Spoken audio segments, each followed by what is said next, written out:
चाहे आपकी spoken language का स्टेटस इतना हो या इतना हो, लेकिन मैं आज आपको कुछ ऐसी बातें बताने वाली हूँ जिससे कि आपका लेवल और ऊपर हो जाएगा और आप अपने आप को कॉन्फिडेंट फील करेंगे। कई बार अब जब दूसरों को देखते हैं तो ऐसा लगता है, वाह क्या इंग्लिश बोलता है, क्या स्मार्ट बंदा है, इतना कॉन्फिडेंट लगता है, कितना कल्चर्ड बंदा है। लेकिन मेरी बातें सुनकर, मेरे टिप्स जानकर आप भी उतना ही कॉन्फिडेंट फील करेंगे और अपने आप को एक कल्चर्ड पर्सन फील करेंगे। आपको देखकर लगेगा, वाह क्या बंदा है, क्या स्मार्ट बंदा है। तो ये टिप्स छोटी छोटी बहुत काम की है। इंग्लिश में कुछ शिष्टाचार के, गुड मैनर्स के नियम होते हैं।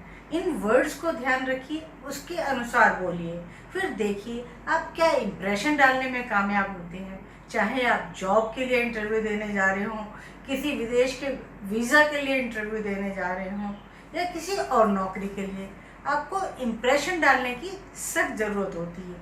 आपकी पर्सनालिटी एक स्मार्ट पर्सनालिटी दिखे, इसके लिए आपको कुछ खास वर्ड्स का इस्तेमाल करना होता है।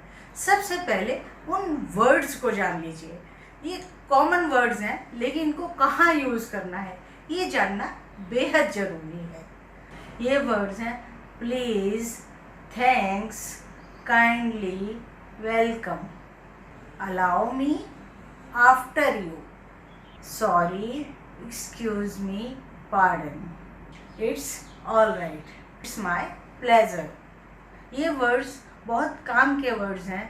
अगर आप इन वर्ड्स को यूज़ करके आप अपने सेंटेंसेस बोलते हैं, बात करते हैं, तो आप एक अच्छा इम्प्रेशन जमा पाते हैं। सबसे पहले सेंटेंसेस को देखिए।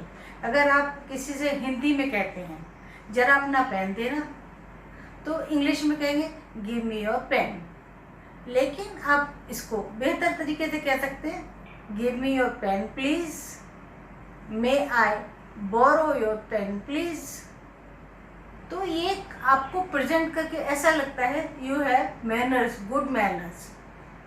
गिव मी योर पेन कहने से वो रूखा रूखा सा ऐसा लगता है कि आप असभ्य हैं, आपको इंग्लिश अच्छी नहीं आती है।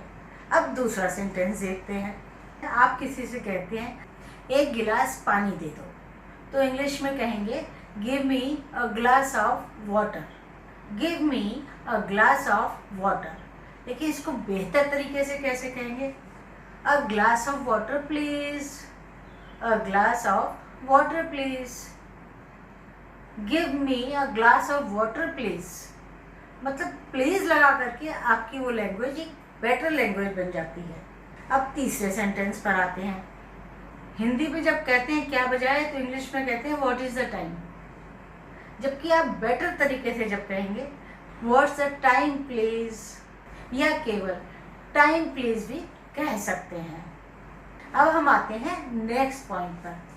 इंग्लिश में थैंक्स, थैंक यू कहने का बहुत अधिक प्रचलन है। अगर आप किसी से कोई छोटी सी भी बात कहते हैं या काम कराते हैं तो थैंक्स कहना ज़रूरी होता है। जैसे मान लीजिए आपने किसी से रास्ता पूछा और उसने रास्ता आपको बता दिया कि आप यहाँ से यहाँ जाइए, तो ये रास्ता बताना बहुत छोटी सी चीज़ लगती है। अगर आप कुछ बिना कहे निकल जाते हैं तो ये असभ्यता मानी जाती है, या ये माना जाता है आपको मैनर्स नहीं है। इंग्लिश में थैंक्स कहने के लिए आप उससे कह सकते हैं थैंक यू, और बेटर तरीके से कह सकते हैं थैंक यू वेरी मच। तो उसको लगता है जैसे कि आपने उसको धन्यवाद दिया उसके काम के लिए। तो ये बेटर तरीके से आप अपने आप को प्रेजेंट करते हैं।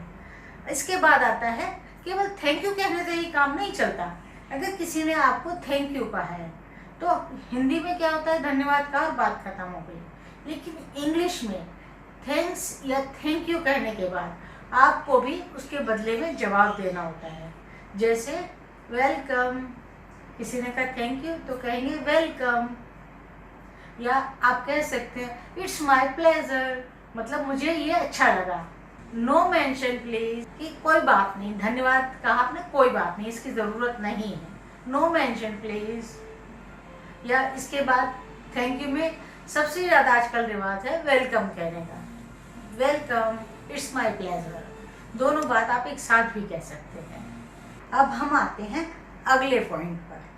अगर आपको किसी की हेल्प करनी है तो ऐसा नहीं कहेंगे कि आप लाइए मैं आपकी हेल्प कर देता हूँ। किसी की बास्केट उठा कर दे रहे हैं, आप किसी के बच्चे को पकड़ने में हेल्प कर रहे हैं तो may I help you. May I help you के अलावा अलाउ मी भी कह सकते हैं, allow me to help you. Next point, Hindi में जैसे किसी को रास्ता देना है तो कह देते हैं पहले आप, पहले आप। लेकिन इंग्लिश में पहले आप फर्स्ट यू नहीं कहेंगे, कहेंगे आफ्टर यू। किसी को रास्ता देंगे तो कहेंगे, वो कहता है यू तो कहेंगे आफ्टर यू, तो आप उसको आफ्टर यू कहेंगे। किसी को कोई चीज़ आपसे मांगता है तो हिंदी में कहते हैं ले लीजिए या ले लो, तो इंग्लिश में ये नहीं कहेंगे टेक इट, कहेंगे यस इट्स माई प्लेजर, ले लीजिए विद ग्रेट प्लेजर। इंग्लिश में छोटी छोटी बातों पर भी सॉरी कहने का रिवाज है। आपसे कोई छोटी सी गलती हो जाए आप उसको सॉरी ज़रूर बोलेंगे। जैसे मान लीजिए आप किसी के बीच में पास से पास हो रहे हैं और आपके हाथ की टक्कर लग गई तो आप क्या कहेंगे, सॉरी, एक्सक्यूज़ मी, या कह सकते हैं पार्डन मी। आप दो लोगों के बीच से निकल रहे हैं और वो बीच में बात कर रहे हैं, मान लीजिए जगह कम है, कहीं आप क्रूज़ पर हैं, एयरपोर्ट पर हैं, रेलवे स्टेशन पर हैं, भीड़ वाली जगह है, आप दो लोगों के बीच में से निकलने की जगह बनाकर निकल रहे हैं तो क्या कहेंगे, excuse me, excuse me please. तो वो आपको रास्ता दे देगा और वो समझ जाएगा कि आप बहुत कल्चर्ड पर्सन हैं। अच्छा, अब नेक्स्ट पॉइंट पर आते हैं। फ़ोन पर आपको बात सुनाई नहीं दे रही है किसी की तो आप चिल्ला के कहते हैं, जोर से बोलिए, सुनाई नहीं आ रहा। तो इंग्लिश में भी कहेंगे please speak loudly, I can't hear. नहीं, ऐसे इंग्लिश में अच्छे मैनर्स के साथ नहीं कहा जाएगा। अगर आप अच्छी तरीके से बात करना चाहते हैं तो कहेंगे पार्डन मी, एक्सक्यूज़ मी, तो दूसरा समझ जाएगा कि आपको बात समझ नहीं आई है और वो बात को रिपीट कर देगा। तो ये छोटी छोटी चीज़ें आपके स्पोकन लैंग्वेज को बेटर बना सकती हैं, आपके बोलचाल को बेटर बना सकती हैं और आप दूसरों के ऊपर अच्छा इम्प्रेशन जमा सकते हैं।